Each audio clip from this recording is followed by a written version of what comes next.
सवाल दोनों से है, संजय झा जी से और कन्हैया जी से, दोनों से है। संजय झा जी से मेरा ये सवाल है, मैं कांग्रेस सपोर्टर हूँ और सोशल मीडिया पे पूरा दिन लगा रहता हूँ। कांग्रेस का जो फोकस है ट्विटर पे जाता है, मगर ये जो फेक न्यूज है ये फेसबुक और व्हाट्सएप पे बहुत ज्यादा फैलती है। हम लोग बोल बोल के थक जाते हैं कि नेहरू गयासुद्दीन गाजी के फैमिली से नहीं है, सोनिया गांधी बाल डांसर नहीं है, प्रतीक सिन्हा ने सारे के सारे फेक न्यूज बर्स्ट किए हुए वेबसाइट्स। आप कुछ एक्शन क्यों नहीं लेते? दैनिक भारत .ऑर्गेनाइजेशन, आप कुछ क्यों नहीं कुछ करते? दूसरी बात, आज कार्यकर्ता को नीचे के लेवल पे बहुत ज्यादा फ्रस्ट्रेशन है। क्यों? लीडरशिप ईवीएम पे कुछ नहीं बोल रही है, लिप सर्विस दे रही है। जब आते हैं हार जाते हैं चुनाव ईवीएम का। मोदी जी ने खुद बोला कि कांग्रेस जब जीतती है तो ईवीएम को ब्लेम नहीं करती है, हारती है तो ब्लेम करती है। कांग्रेस जीत गई, फिर भी कांग्रेस कार्यकर्ताओं को लगता है ग्राउंड लेवल पर, मैं आपको बता दूं, राजस्थान और मध्य प्रदेश में 50-50 सीटें भी भाजपा को नहीं आती थी अगर ईवीएम में फ्रॉड न होता। आप इसके लिए क्या कर रहे हैं? तीसरी बात, दिल्ली जैसा माहौल, ये मैं मुंबई कर हूँ, मुझे नहीं चाहिए। मुझे यहाँ पे पर्यावरण को ये स्मॉग वो सब नहीं चाहिए। आप आरे के लिए क्या कर रहे हैं? कांग्रेस पार्टी आरे के लिए क्या कर रही है? 50-50 डिग्री नहीं पाते स्मॉग। ठीक है, मैं आपके प्रश्न और मेरा सवाल मुझे कन्हैया जी से भी बात करने दीजिए। मैं आपका बहुत बड़ा फैन हूँ।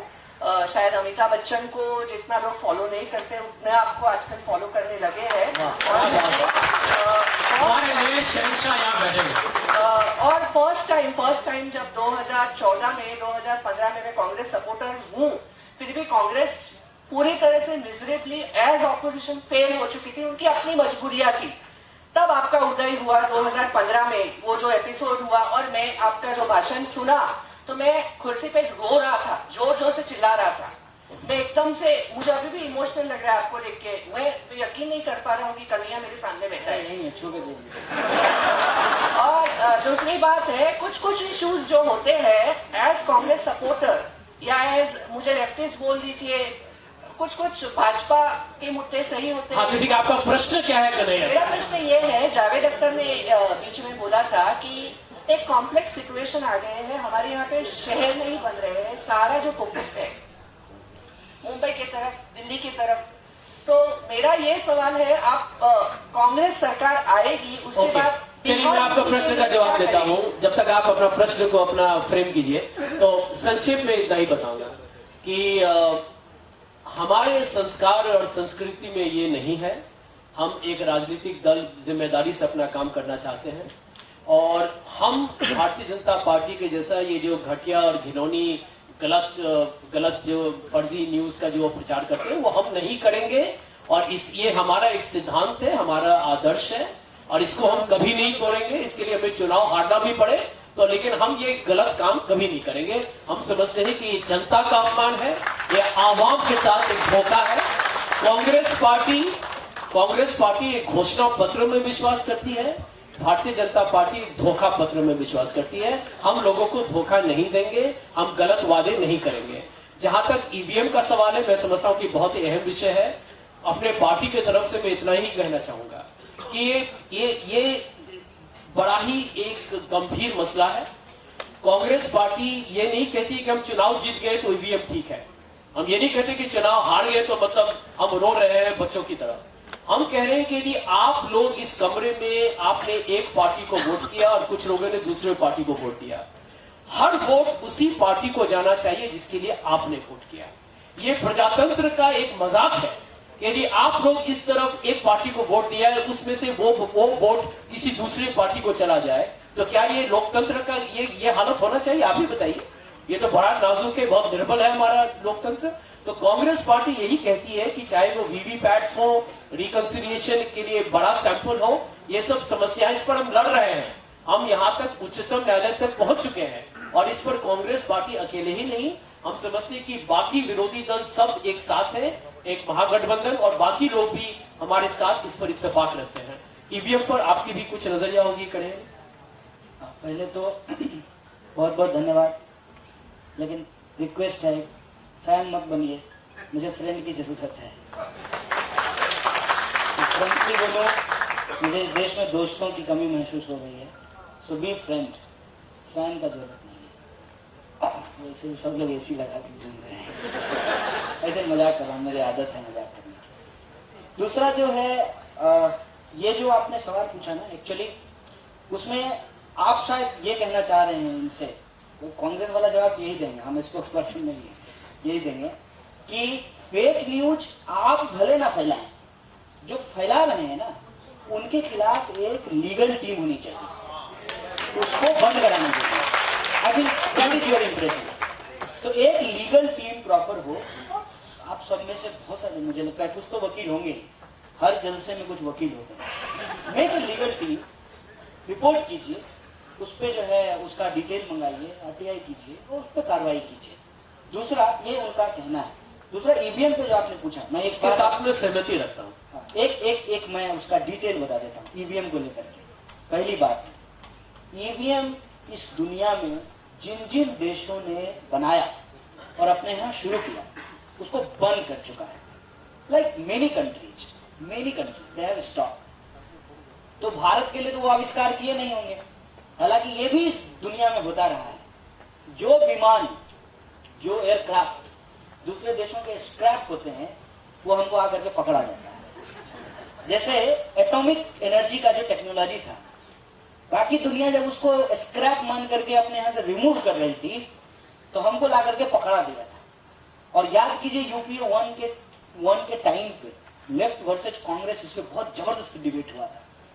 अगर वो सरकार नहीं गिरती, मैं सच आपको बता रहा हूँ, तो आज मोदी जी प्रधानमंत्री नहीं होते। That was blunder, we did. तो वो कहने का मतलब ये है कि अब टेक्नोलॉजी जो हमको वो दिए, ये स्क्रैप है, ये हम अपने एक्सपीरियंस से सीख चुके हैं, लाइक मी। ठीक है, अब जब सीख चुके हैं तो इसको रिमूव करना जरूरी है। लेकिन इंटरेस्टिंग फैक्ट इसके बारे में भी जान लीजिए जो इंडिया में हुआ है। ईवीएम का सबसे पहला सवाल कांग्रेस ने नहीं, बीजेपी ने उठाया था। व्हेन लाल कृष्ण आडवाणी डिफीटेड, और किताब वही आपके साथ नरसिम्हा राव जी, हाँ बीजेपी वाले इनके साथ आते रहते, उन्होंने ईवीएम की क्या कमियां हैं और वो डेमोक्रेसी को कैसे बर्बाद कर रहा है, इस पर अंग्रेजी में एक किताब लिखी है, उसको पढ़िएगा, उसको कोट कीजिएगा कि ये हम नहीं बोल रहे हैं, बीजेपी के नेता बोल रहे हैं, बीजेपी ने उठाया। उसके बाद ये कहते हैं कि हारने के बाद लोग सवाल पूछ रहे हैं, नहीं, आम आदमी पार्टी ने सवाल उठाया। आम आदमी पार्टी की दिल्ली में सरकार है और ईवीएम का जो डेमो किया गया वो दिल्ली विधानसभा के भीतर किया गया था। उसके बाद लेफ्ट, केरल में सरकार है उसकी, लेफ्ट ने इसको क्वेश्चन किया और कांग्रेस अभी जब जीत करके आई है, हार करके नहीं, जब जीत करके आई है, इसको क्वेश्चन किया। बट एक बात समझ लीजिए, ये बहुत ही लिमिटेड क्राउड है, यहाँ पे ये चीज समझी जा सकती है। EVM is not only one problem और not one solution, there is a flaws in our electoral system that we have to understand. और इसको पार्लियामेंट ने बहुत पहले आइडेंटिफाई किया था और पार्लियामेंट ने एक कमेटी बनाई थी, मैं नाम बता रहा हूं आपको, पढ़ा लिखा आदमी है, झूठ नहीं बोलूंगा। पर पार्लियामेंट ने कमेटी बनाई थी, उस कमेटी का नाम था इंद्रजीत गुप्ता कमेटी। और इंद्रजीत गुप्ता वो आदमी है जिनको कई साल तक बेस्ट एमपी का अवार्ड मिलता रहा है और वो देश के होम मिनिस्टर भी रहे हैं। इंद्रजीत गुप्ता की कमेटी ने कहा कि first past the post system को बदलना चाहिए, क्योंकि क्या करता है कि हमारे देश में मेजोरिटी वोट को कोई रिप्रेजेंटेशन ही नहीं देने देता है। लाइक फॉर एग्जांपल, फिर मैं आपको एग्जांपल दे रहा हूं, 31% में 283 की सरकार बना ली, 69% वालों के विपक्ष का नेता नहीं मिला, लीडर ऑफ अपोजिशन नहीं है हिंदुस्तान के इतिहास में। इसको आप ऐसे समझिए कि ये कैसे काम करता है। बीएसपी को मान लीजिए 5% देता है, 500 सीट्स हैं फॉर एग्जांपल, तो इस हिसाब से उसके 25 एमपीज होना चाहिए, लेकिन उसके 0 होते हैं। लेकिन अगर 31% किसी को वोट मिला है तो उसको जो है उस हिसाब से 180 सीट मिलना चाहिए, लेकिन उसको 280 सीट मिलता है। और ये आपको ये भी देखिए कि अभी जो मध्य प्रदेश का इलेक्शन हुआ है, यहाँ कांग्रेस को भी समझिए, हम मैंने किसी पार्टी के बारे में नहीं बात कर रहे, सिस्टम की बात कर रहे हैं। कांग्रेस को एक्चुअली बीजेपी से कम वोट आया है, कुछ हजार या कुछ lakh, I don't have actual figure, लेकिन सीट जो है उससे ज्यादा आया है। इस सिस्टम को लेकर के भी रिफॉर्म की बात होनी चाहिए। और वो है प्रोपोर्शनल रिप्रेजेंटेशन। प्रोपोर्शनल रिप्रेजेंटेशन से क्या होगा, डेमोक्रेसी में जिस सेक्शन की हम बात कर रहे हैं ना, विमेन, ये अभी 33% देने के लिए तैयार नहीं है ना, उनको 50% रिप्रेजेंटेशन मिलेगा अकॉर्डिंग टू पॉपुलेशन। ये है उसको, उस डेमोक्रेसी को मैच्योर करने की बात। लेकिन ये एक दिन में तो होगा नहीं, बारी बारी से होगा। तो पहले ईवीएम हटे, ठीक है, कम से कम जो वोट पड़ रहा है उसका सही काउंटिंग हो, और साथ ही साथ इस तरह के रिफॉर्म हो इलेक्टोरल सिस्टम में। एक तो प्रोपोर्शनल रिप्रेजेंटेशन है, दूसरा इनर पार्टी डेमोक्रेसी पे बिल्कुल बात नहीं होती है। अब आप अमेरिका की बात कर लीजिए, अब अमेरिका की बात कीजिएगा तो लोग जो है आपको इमीडिएटली कह रहे हैं तो विदेशी उदाहरण दे रहा है। इस देश की पंचायती व्यवस्था को देख लीजिए। जो पंचायती व्यवस्था है हिंदुस्तान में, बहुत इंटरेस्टिंग मॉडल है। पंचायती व्यवस्था में हर साल क्या होता है कि सीट रिजर्व और अनरिजर्व होते रहता है, और मेल और फीमेल होते रहता है, ऑटोमेटिक होते रहता है। तो हर एक सोसाइटी का रिप्रेजेंटेशन होता है। ये हमारा भी सिस्टम है। इनर पार्टी डेमोक्रेसी जो है उसको इस देश के पॉलिटिकल सिस्टम में लाना बहुत जरूरी है। नहीं तो हर पार्टी में आरोप भले कांग्रेस के ऊपर लगती है परिवारवादी होने की, लेकिन सारी पार्टियों की यह समस्या है। आप मुझे बता दीजिए कि अगर कांग्रेस परिवारवादी पार्टी है तो इस देश में कौन सी ऐसी पार्टी है जो परिवारवादी नहीं है? कैसे जो है सारे किसी भी सीएम के रिश्तेदारों को कैसे टिकट दिया जाता है, ये भी जान लीजिए। जिसके बाल बच्चे नहीं हैं, तो कई बार ये सुनकर के आप कंफ्यूज होइए, जिसका तो बाल बच्चा नहीं है तो उसकी एक्सटेंडेड फैमिली होती है, उसको मिलता है, उसको सारे उसके पॉलिटिकल लाभ दिए जाते हैं। लेकिन इनर पार्टी डेमोक्रेसी को जब आप इंप्लीमेंट कीजिएगा तो किसी भी पार्टी में वन मैनशिप नहीं चलेगा, उसका एक इंटरनल सिस्टम होगा। और तीसरा इंपॉर्टेंट जो होना चाहिए इलेक्टोरल रिफॉर्म के भीतर, वो है फंडिंग। आज सिचुएशन क्या है, you can vote, it is your constitution right, may be it will be protected और नॉट, आई डोंट नो, ठीक है। लेकिन अगर आप इसको बचा लेंगे तो आप ये सोचिए कि क्या इस देश में हर कोई चुनाव लड़ सकता है? आपको मुंबई में आप रहते हैं, आप बहुत बोले ना प्राउडली कि मैं मुंबई कर हूँ, मुझे दिल्ली नहीं चाहिए। लेकिन दिल्ली और मुंबई का ये फर्क कौन करेगा? आप थोड़ी करेंगे, पॉलिसी मेकर करेंगे। लेकिन आप पॉलिसी मेकर हो सकते हैं क्या? नहीं, क्योंकि आप जो नॉमिनेशन का पर्चा लेने के लिए जाएंगे आपको आपका पैर तोड़ देगा, कहेगा मजा लीजिए अस्पताल, डेमोक्रेसी का मजा लीजिए। क्या इस देश में एक कॉमन आदमी चुनाव लड़ सकता है? नहीं लड़ सकता। आज जैसे आप उनको पूछ लिए कि चुनाव लड़िएगा कि नहीं लड़िएगा, सोचिए चुनाव लड़ने के लिए क्या क्या झेलना पड़ा है। देशद्रोही होइए, जेल जाइए, मार खाइए, गाली सुनिए, तब ऐसे लग रहा है जैसे कुछ मिल रहा है। नहीं चाहिए, नहीं चाहिए ये खैरात। क्यों चाहिए? ये राइट है हमारा। इस देश के भीतर अगर आप अपने अपार्टमेंट के वेलफेयर सोसाइटी के प्रेसिडेंट हो सकते हैं तो अपने एरिया के आप वार्ड पार्षद नहीं हो सकते हैं? क्यों नहीं हो सकते हैं? इनर पार्टी डेमोक्रेसी में एक ही कैंडिडेट को, अमेरिका में क्या होता है, मैं अमेरिका का एग्जांपल दे रहा हूं क्योंकि लोग आजकल वो सब बहुत देखते हैं, जेम्स बॉन्ड। तो क्या जो है एक ही डेमोक्रेट के ही दो कैंडिडेट के बीच में वोटिंग नहीं होता है? बर्नी सैंडर्स और हिलेरी क्लिंटन के बीच में वोटिंग नहीं हुआ। This is the process to strengthen the democracy. ऐसा नहीं होगा हम 4 आदमी माइक लेकर के बैठ जाएंगे और देश का प्रधानमंत्री चुन लेंगे, ऐसा थोड़ी होता है। सही बात। इलेक्टोरल रिफॉर्म बहुत जरूरी है। और तीसरा जो सवाल आपने पूछा कि क्या पूछा? हाँ, देखो शहर वाला याद आ गया। आप शांति रखे, शांति रखे, शांति। यहाँ 3-4 लोग व्याकुल हो रहे हैं, जरा उनसे भी पूछा जाए। हम अलग अलग में बात करेंगे। अलग, हाँ वो अलग में हो जाएगा। दोस्त कहेंगे ना, से हम लोग अलग में बात करेंगे। और सिंस यू आपने इलेक्टोरल फंडिंग के बारे में बात किया, तो आप लोगों को ये जानना चाहिए कि इलेक्टोरल बॉन्ड्स में 95% जो पैसे आए हैं वो एक राजनीतिक दल को मिला, एक राजनीतिक दल, और वो कांग्रेस पार्टी नहीं है। आपका प्रश्न क्या है? Good evening Sanjay sir and लाल सलाम टू माय आइडल। जय हिंद, जय Hind. My straight question is, according to your ideology and according to your approach, how can we resolve the sensitive issue of Kashmir? Kashmir, Yes. देखिए कश्मीर को लेकर के मैं बार बार कहता हूँ, हमारे देश के जो कॉन्स्टिट्यूशन है, उसके जो प्रोविजन है, उसको हम लोगों को समझना चाहिए। उसमें ये प्रोविजन है कि किसी भी पॉलिटिकल प्रॉब्लम को हम पॉलिटिकली रिजॉल्व करेंगे, ठीक है। पॉलिटिकली रिजॉल्व हम कैसे करेंगे? धीरे धीरे जो डेमोक्रेटिक सिस्टम्स हैं उसको स्ट्रेंथन करेंगे और वहां के जो लोग हैं उनको मेन स्ट्रीम में लेकर के आएंगे और वो हमारे इंडियन स्टेट का लार्जली जो है वो हिस्सा हो जाएंगे as a other citizen of this country. इसीलिए कहते हैं ना कि जैसे आप एक उदाहरण समझिए, आपका छोटा भाई है और आप जो है गणपति देखने के लिए गए हैं, ठीक है, दो छोटा भाई है मान लीजिए, एक थोड़ा यह कि चल सकता है और एक बच्चा है, तो किसको गोद उठाइएगा? जो बच्चा है जो गणपति नहीं देख सकता, उसको उठा कर देख लो बाबू गणपति। तो ये जो स्पेशल एफर्ट किए जाते हैं ये उसके लिए किया जाता है जो अलग थलग पड़ा हुआ है, उसको मेन स्ट्रीम में लेकर के आना है, ठीक है। और ये प्रोसेस जो है वो ग्रेजुअली डेवलप होता है, इसीलिए 370 जो है वो इंप्लीमेंट किया गया। अब 370 क्या है ये लोग जानते ही नहीं है। 370 एक्चुअली कश्मीर के लोग और भारत की सरकार उसके बीच में पैक्ट, एक समझौता है कि चलिए आपकी सारी बात हम नहीं मानते हैं, इतना हम देंगे, आप एक्सपीरियंस करके देखिए, आपको अच्छा लगेगा। इसको सिंपली आप यही समझिए। लेकिन हुआ क्या? 12-13 में कश्मीर में बिल्कुल पीसफुल सिचुएशन था।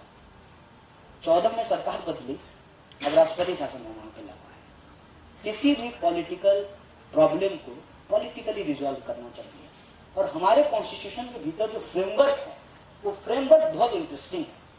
इसमें हम कहते हैं, जो हमारा फर्स्ट आर्टिकल है, India is the union of states. अब यूनियन ऑफ स्टेट्स बोल रहा है, मतलब यूनियन तो है लेकिन स्टेट्स की भी अपनी आइडेंटिटी है। इसीलिए आप सिर्फ कश्मीर में ही नहीं, हिमाचल में भी जमीन नहीं खरीद सकते। लेकिन ये इंटरेस्टिंग बात जो है वो फैक्ट आपको कोई नहीं बताएगा। आपको सिर्फ एक बात बताएगा कि आप कश्मीर में जमीन नहीं खरीद सकते हैं। तो आपका मुंबई में गुस्सा जो है एकदम साथ आसमान पे, क्यों नहीं खरीद सकते हैं? हमारा हिस्सा है, क्यों नहीं खरीद सकते हैं? अब एक बात मैं आपको एज ए मुंबई का पूछना चाहता हूँ, अगर मैं मराठी हूँ तो मुझे ये फैक्ट पता चले कि 70% जो है नॉन मराठी मुंबई में रहते हैं, तो एक बार के लिए हमको लगेगा ना, अरे हमारा बैंड स्टैंड और हम ही यहाँ पे नहीं, ये फीलिंग आएगी। ये जब महाराष्ट्र के मुंबई में आ सकता है तो जो बहुत अलग थलग पड़ा हमारा एरिया है वहां आना स्वाभाविक है। लेकिन उनको मेन स्ट्रीम में कैसे लेकर के आएंगे जब वो हिंदुस्तान के अलग अलग इंस्टीट्यूशन का पार्ट बनेंगे। और मैं आपको बता दूं कि सेंट्रल यूनिवर्सिटी में कश्मीरियों के लिए 5% रिजर्वेशन की व्यवस्था की है कि वो जब वहां से आकर के यहाँ पढ़ने के लिए आएंगे तो वो मेन स्ट्रीम में आएंगे। लेकिन यहाँ यदि हिंदुस्तान पाकिस्तान के मैच में कश्मीरी को मार करके कहें कि बजा ताली, ताली काहे नहीं बजा रहा है, तुमको खुशी नहीं हो रही है, अच्छा बताओ तुम्हारा फेवरेट प्लेयर कौन है? ये बात एज ए बिहारी ही आज तक कोई नहीं पूछा। मेरा नाम कन्हैया, हमको कोई नहीं पूछा है कि तुमको शाहिद अफरीदी अच्छा लगता है, सचिन तेंदुलकर। ये बात किसी एक कश्मीरी या किसी एक मुसलमान को क्यों पूछा जाता है? क्यों उसी से हम प्रमाण पत्र मांगते हैं? तो हम जो ये प्रपोजल लेके आए हैं कॉन्स्टिट्यूशनली, उनको मेन स्ट्रीम में लेके आएंगे, उस प्रपोजल को हम ही रिजेक्ट करते हैं। मतलब शादी का समझौता है और समझौता हम ही जो है तलाक तलाक तलाक करते हैं। कश्मीर के प्रॉब्लम को पीसफुल जो बातचीत है, पॉलिटिकल प्रॉब्लम को पॉलिटिकली रिजॉल्व किया जा सकता है। सिंपली जो एक फियर है, अब आपको मालूम होना चाहिए कि कोई भी पार्टी जो इस तरीके के सेक्टेरियन पॉलिटिक्स करके इमर्ज करती है वो तो हेटरेट पे करती है, और बदले में अगर हेटरेट मिलेगा तो वो बढ़ेगा, बदले में अगर हेटरेट नहीं मिलेगा तो वो घटेगा। हिंदुस्तान के बाकी हिस्सों में अगर उसको लगेगा कि हम उतना ही प्यार करते हैं कश्मीरियों से भी जितना प्यार हम कन्याकुमारी के लोगों से करते हैं, तो वो मेन स्ट्रीम होंगे। लेकिन अगर उनको दूसरा व्यवहार लगेगा तो वो मेन स्ट्रीम नहीं होंगे।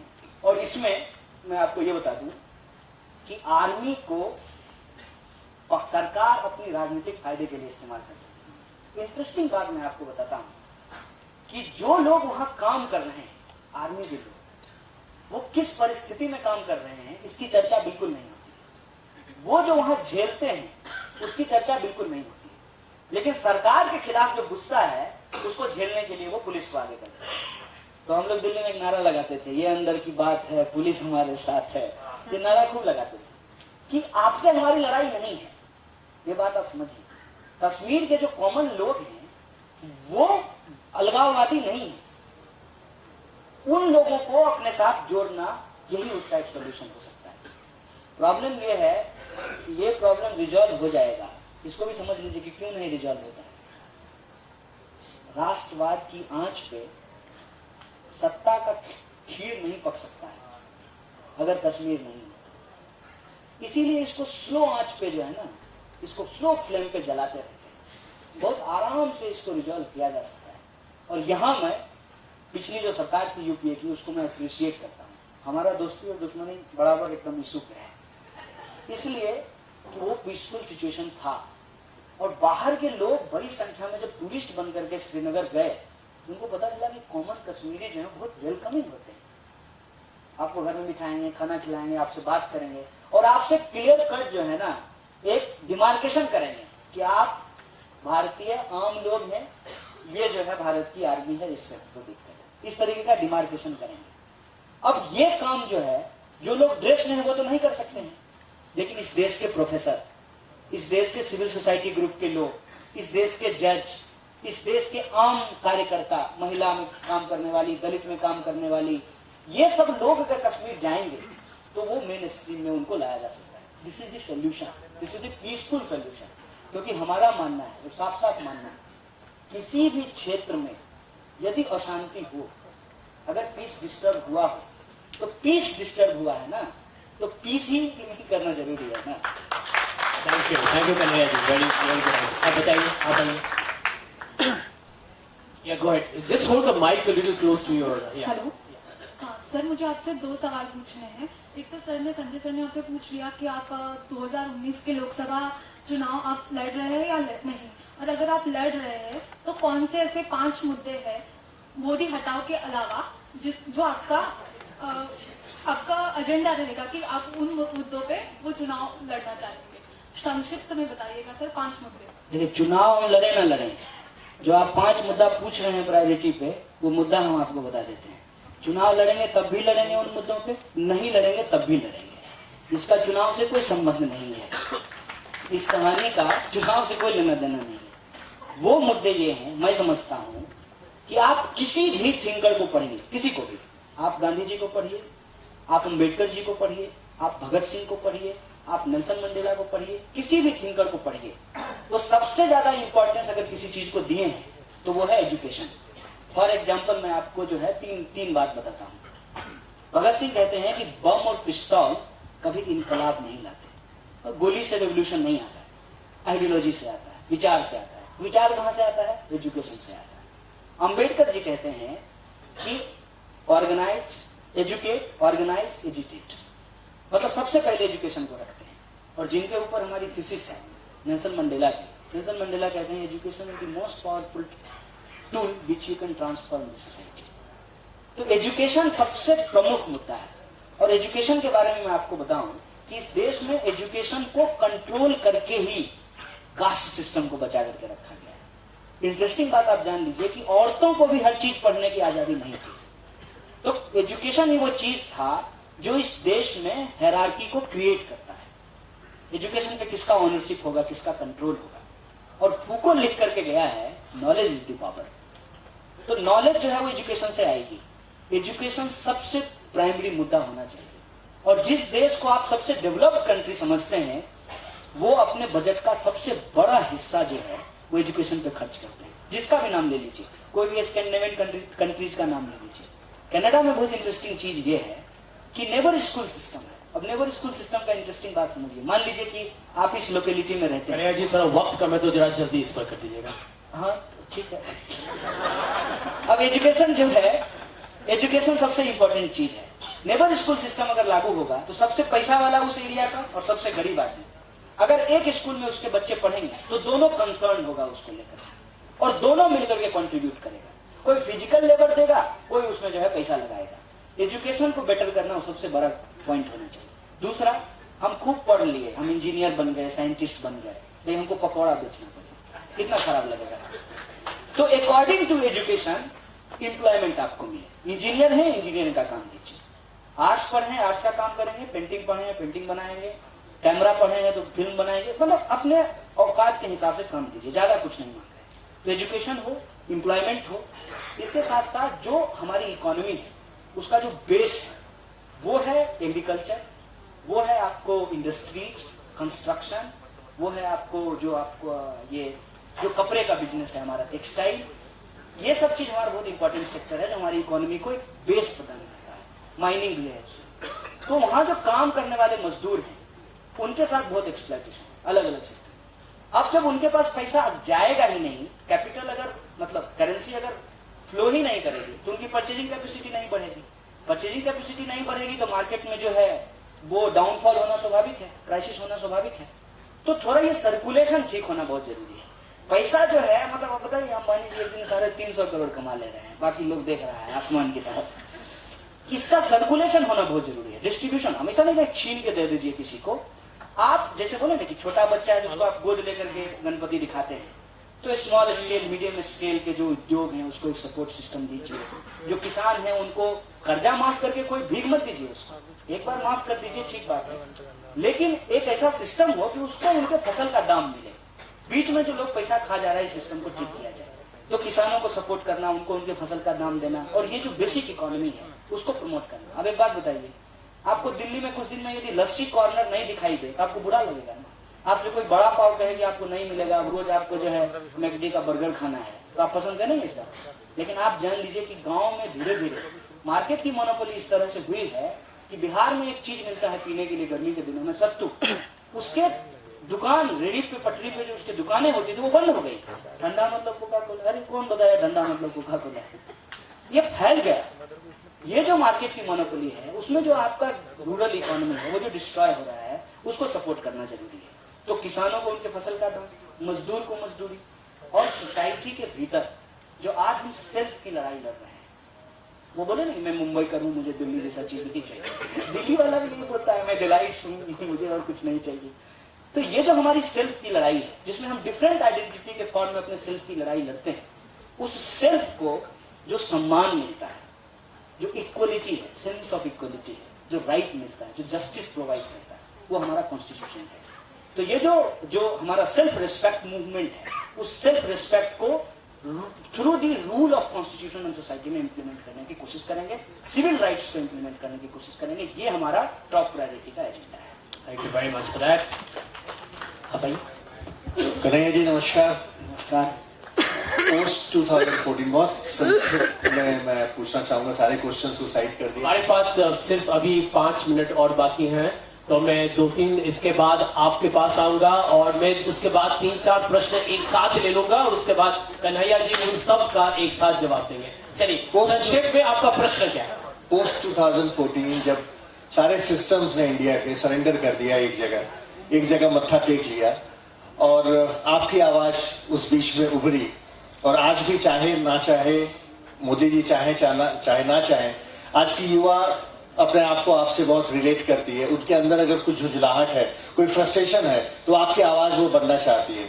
आज की डेट में जो सिस्टम है, रात के 8 बजते ही काला कोट पहन के मैक्सिमम चैनल्स पे जो लोग आ जाते हैं सरकार का बचाव करने, एक न्यूज कहीं से भी निकलता है, बिहार से कहीं से भी, वो एक आम जनता के पास पहुंचते पहुंचते उसका पूरा संक्रमण मतलब उसका पूरा मिनरल निकाल लिया जाता है। और शाम को जो कोलाहल का माहौल होता है पूरा, अगर मेरा ये जानना है, बहुत कम लोग हैं, संजय जी की मैं तारीफ करता हूँ, मैं बहुत बड़ा फैन हूँ हमारी पार्टी से संजय जी, इनको मैं मिस्टर कूल भी बोलता हूँ, मैं चूंकि खुद भी AIBC से हूँ, हमारे प्रेसिडेंट है सर। शालीनता घटती जा रही है, कोलाहल का माहौल है, झूठ को कैसे सच साबित कर दिया जाए। मेरा प्रश्न सिर्फ यही है कि अगर ये डर से है, अगर ये मेजॉरिटी मीडिया डर से है, तब तो ठीक है, सत्ता परिवर्तन होगा, डराने वाले लोग जाएंगे और शायद फिर से बदलाव आ जाए। लेकिन अगर ये भक्ति से है तो ये बहुत जल्दी जाने वाला नहीं है। तो इसका भविष्य क्या है, आपको क्या लगता है कि इसका भविष्य क्या है? सर देखिए, पोस्ट ट्रूथ एक फिलॉसफी है, ठीक है, ऑल्दो मैं इस फिलॉसफी को बहुत तरीके से जो है पूरी तरह से सही नहीं मानता हूँ, इसके बहुत सारे इसमें दिक्कतें हैं, लेकिन जिस तरीके से ये हुआ है बस उस पर मैं एक कमेंट कर देता हूँ।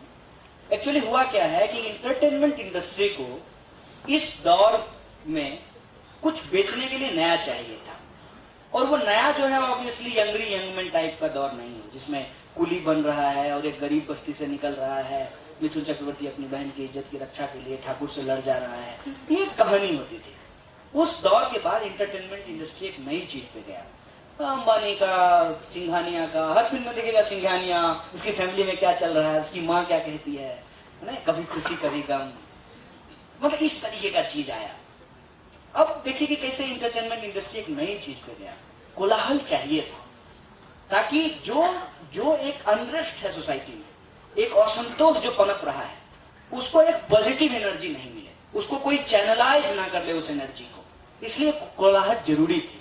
और कई बार आप पता है, आप रिमोट लीजिए और टीवी को आप जल्दी जल्दी से उसको बदलिए, तो WWF का एक जो है चैनल क्रॉस करेगा, फिर एक न्यूज चैनल क्रॉस करेगा, आपको दोनों का कंटेंट सिमिलर लगेगा।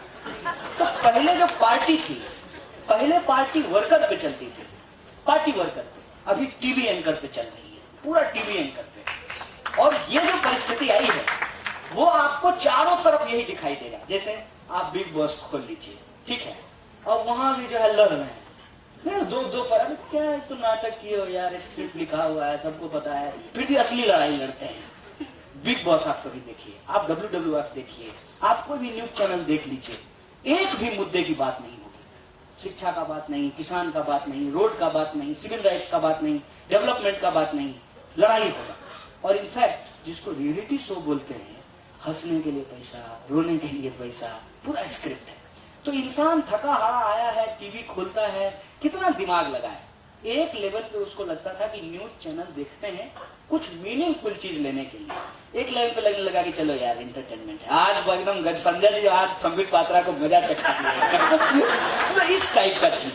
तो यह धीरे धीरे हमारे दिमाग में जो है भरा जा रहा है, क्योंकि इस कोलाहल में हम इशूज की बात नहीं कर सके और ऑब्वियस लाइफ जो है वो बोला जाता है। लेकिन मेरा एक बात मानना है सर, इसीलिए मैं क्यों कहाँ क्रिटिसाइज करता हूँ, कहाँ असहमत होता हूँ पोस्ट ट्रूथ से। ट्रूथ कभी पोस्ट हो सकता है, क्या बात करते हैं, सच सच होगा। जिंदगी में कुछ ऐसी चीजें होती हैं जिसको आप बदल नहीं सकते हैं।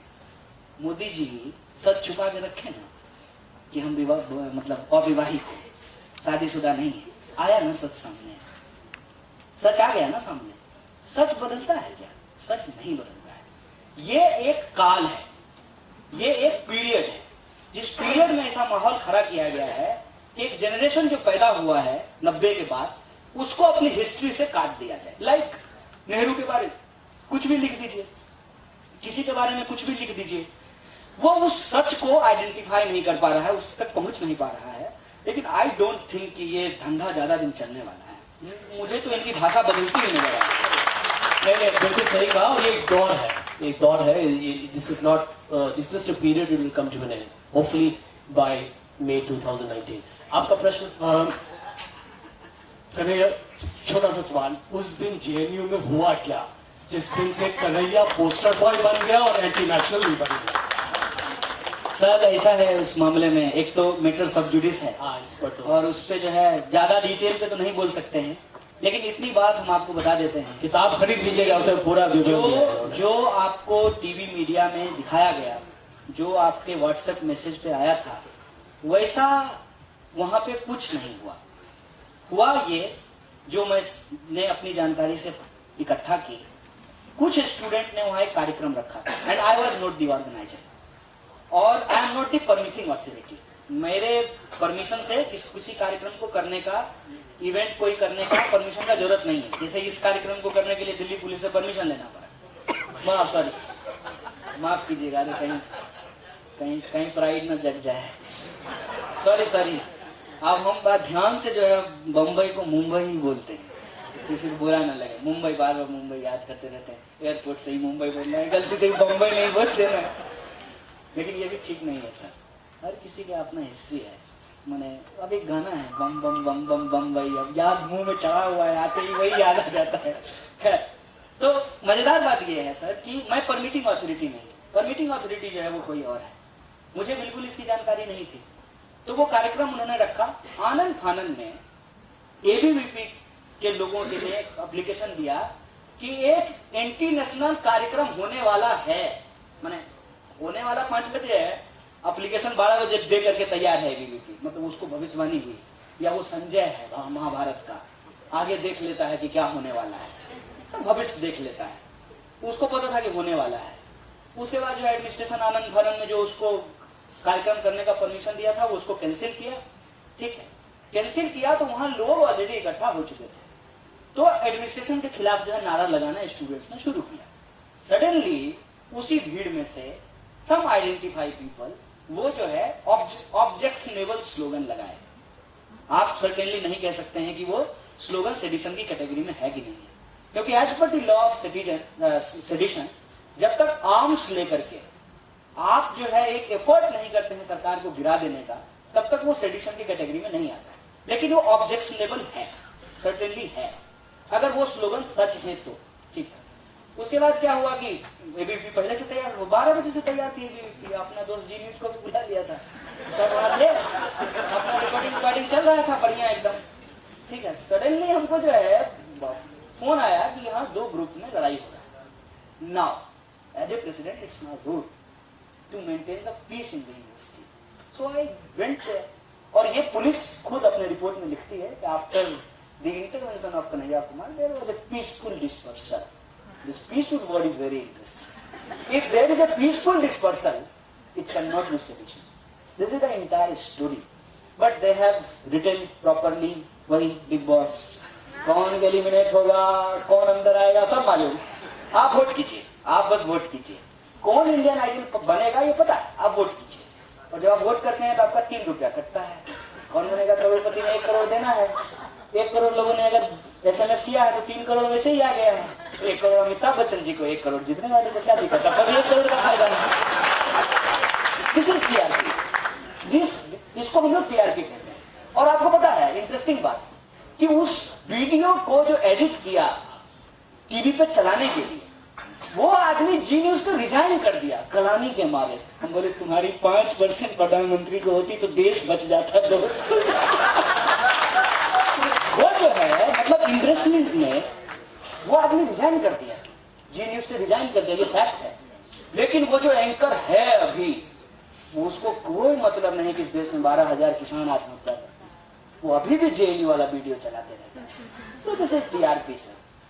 And I think Kanhaiya ji has written a beautiful account in detail of what really happened. I think it's a fascinating account, and although there are only 15-20 copies, please grab one. Faridun, your question please. Ji Kanhaiya ji, on your left, yeah, hi. जी मेरा नाम फरीदून शहरियार है। मैंने किताब आपकी पढ़ी है, बहुत ही कमाल की आपकी किताब है। और मेरा सवाल आपसे यह था कि आपने बार-बार आपने कहा कि आप मिलेनियल बॉय हैं।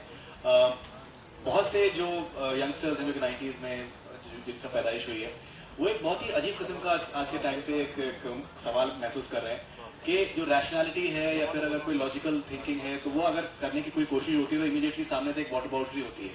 जैसे कि अभी नसीरुद्दीन शाह साहब के साथ में हो रहा है कि अभी उन्होंने एक बात कही, वो बात पूरी तरीके से खत्म हो गई, बात उसमें सामने से ये आ रही है कि वो गुलफाम हसन है और पाकिस्तान में उनको जाना चाहिए और उन्होंने अपना असली what he is trying to say वो कोई उस पर नोटिस नहीं आ रहा। तो ये जो वॉट अबाउटरी होती है, तो आज के जो यंगस्टर्स हैं वो उसको कैसे फेस करें so that they can remain on logic and rationality?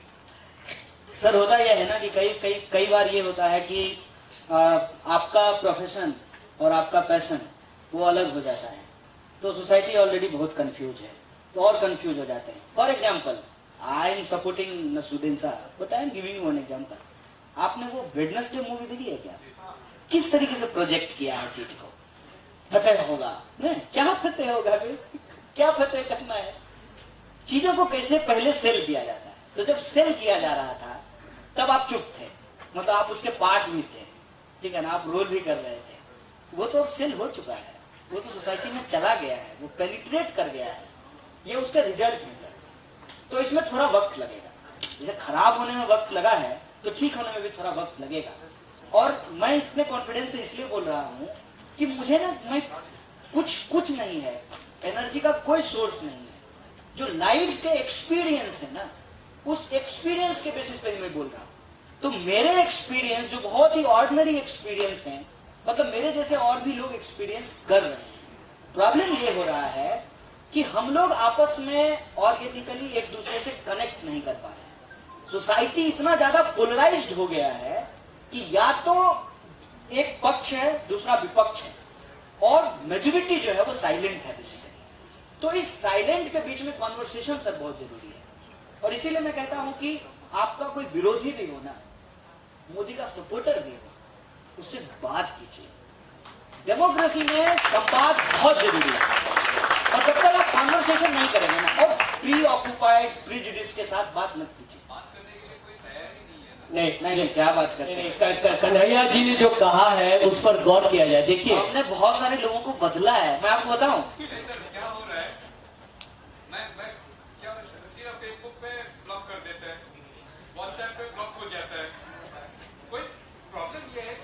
अपने पड़ोसी से पिछली बार कब बात किए थे? पड़ोसी से, नेबर उसको खोजिए ना सर, पड़ोसी ढूंढिए सर, पड़ोसी। अरे वो तो फैमिली फ्रस्ट्रेशन निकालने का ग्रुप है सर।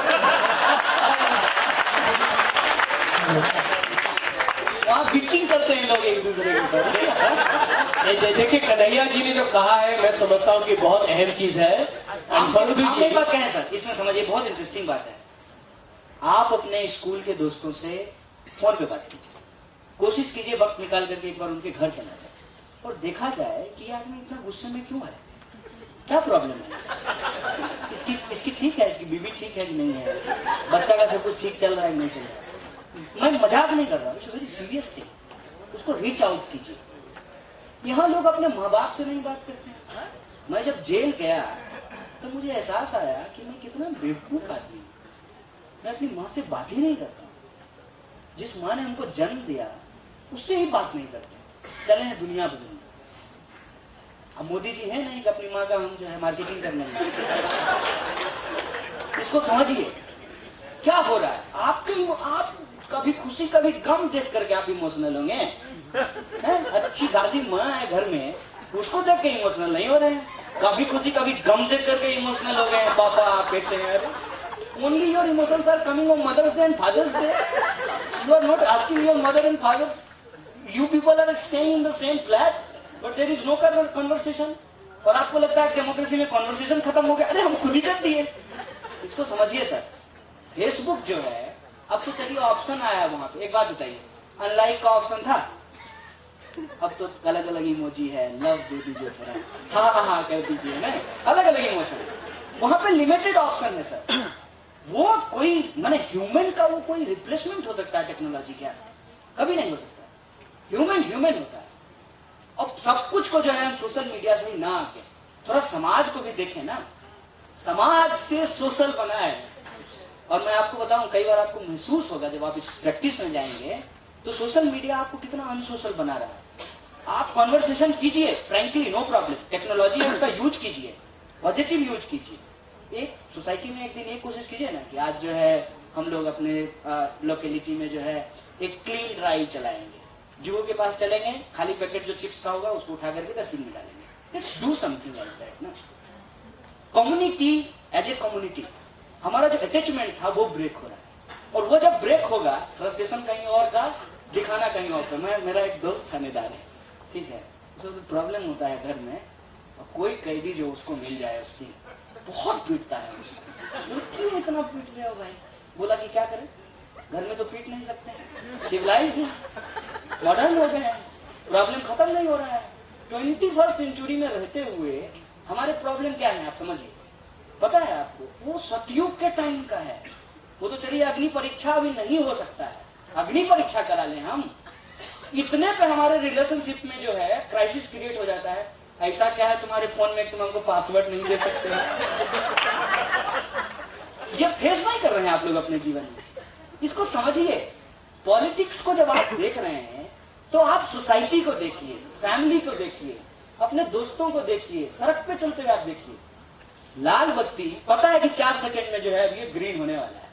4 सेकंड भी हॉर्न बजाना शुरू कर देते। कहाँ जाओगे? आगे फिर एक लाल बत्ती है, क्या करोगे? हर 1 मिनट में दिल्ली में मेट्रो आती है। आपको जो है मेट्रो पे चढ़ने की जरूरत नहीं, धक्का मार करके चढ़ा दो। ये है समाज। और इस समाज में कोई बात करने वाला नहीं है। जिससे आप बड़ा पाव खाते हैं उससे बात तो करना शुरू कीजिए। फिर वो बताएगा कि बिहार से कहाँ आया है, क्या उसके प्रॉब्लम है, फिर क्या वो बेगूसराय से चुनाव लड़ेगा या नहीं। देखिए फरीदुन, I think the question that he's raised, I think is pertinent, and I think Kanhaiya ji has given a brilliant answer. The problem is not that the others are speaking loudly or making all the noise. The problem is that the rest of us are quiet. I think that is the real challenge for all of us. कि वो चला रहे हैं। Coat है Martin Luther king का coat है, अगर गलत होगा ठीक कर दीजिएगा, मुझे श्योर नहीं है बहुत। वो कहते हैं कि बुरे लोग इसलिए चिल्ला रहे हैं सर आपके शब्द में, क्योंकि अच्छे लोग चुप हैं। अब बात करना शुरू कीजिए।